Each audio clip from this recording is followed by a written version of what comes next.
埃尔多安一声吼，也能让美国抖一抖。那土耳其的底气是什么呢？能够让欧洲不得不低头。各位网友，大家好，我是刘小飞。前几天，面对美国等10国大使直接干涉土耳其内政的行动，埃尔多安呢也是奋力出手还击，宣布这10个国家大使是不受欢迎的人。一般这种事儿干出来是相当不给对方面子了，而对方通常也会对等宣布说，土耳其在这些国家大使也是不受欢迎的人，必须卷铺盖走人。然后你驱逐我，我驱逐你，这一场大戏就是要开锣呀。结果呢，埃尔多安刚这么一说，这土耳其弯刀还没拔出来，美国就说了我不玩了，马上宣布美国驻土耳其大使以后一定会守规矩，绝对不再干涉土耳其内政。紧跟着另外几个国家大使也从善如流，纷纷都怂了。埃尔多安一看各国使臣纷纷拜倒，一挥手，算了吧，你们都回使馆睡得了。这件事儿就这么翻篇了。以人权名义干涉他国内政，貌似这是美国干的最不顺手的一回了。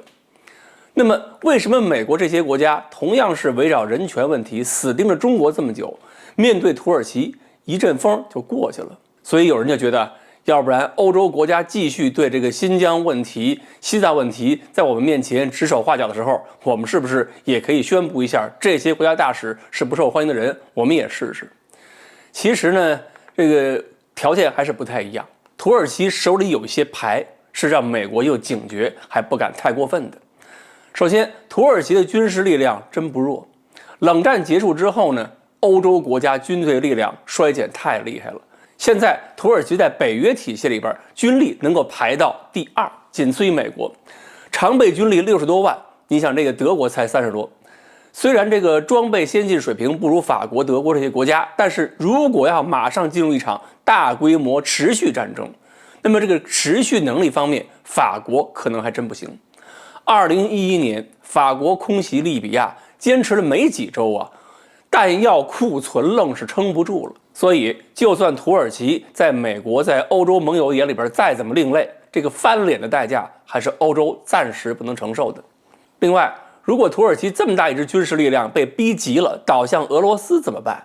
你想 S-400防空导弹那件事儿，已经说明土耳其随时可以用俄罗斯来将美国一军，把我惹急了，我上梁山。那么土耳其这么一个重要的地理地位，美国和北约可就丢了。同样有类似地位的国家还有以色列，美国人要是不把以色列照顾好，那么他们在中东最主要的战略支撑点就没了。所以以色列可以在美国面前毫不客气，可以派飞机空袭美国的情报船，打完之后就说对不起，我判断目标错误，我误击了。而以色列情报部门打击报复一些恐怖组织的时候，用的也是恐怖组织那套手段，找到目标一枪干掉，这没什么。然后是把对方的家属不管老幼妇孺也一一枪毙过去。那美国人杀本拉登的时候都没这么狠过。所以面对以色列的这个行为，美国人前几年说过以色列的人权问题吗？也不就这一年才开始说的吗？所以呢，所谓土耳其人权问题，只是美国找个理由想敲打一下土耳其，告诉土耳其你别跟俄罗斯靠太近，要搞清楚位置。而埃尔多安的反击也是告诉美国，别忘了北约现在还有求于我。那么所以态度强硬的背后，要么是手里有绝对强大的实力，要么是对方有求于自己。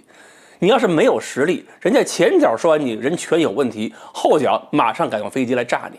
而西方面对中国的时候，中国也有实力，你断然不敢拿飞机来炸我吧？而且你的经济跟我也是紧密嵌合在一起，所以他们也只是动动嘴皮子。只不过我们跟土耳其、以色列不一样，我们跟他们不在同一个阵营，他们就比较啰嗦。那么我们呢，该怎么维护我们的利益，就该继续怎么维护我们的利益。至于人权这出戏，他们以后肯定还会搭着台接着唱，而我们呢，越是搭理，他们还会唱得越得意。好，关于埃尔多安为什么可以在美国面前这么横，今天呢，我们就聊到这里。欢迎大家继续关注我们的栏目，我们下期再说。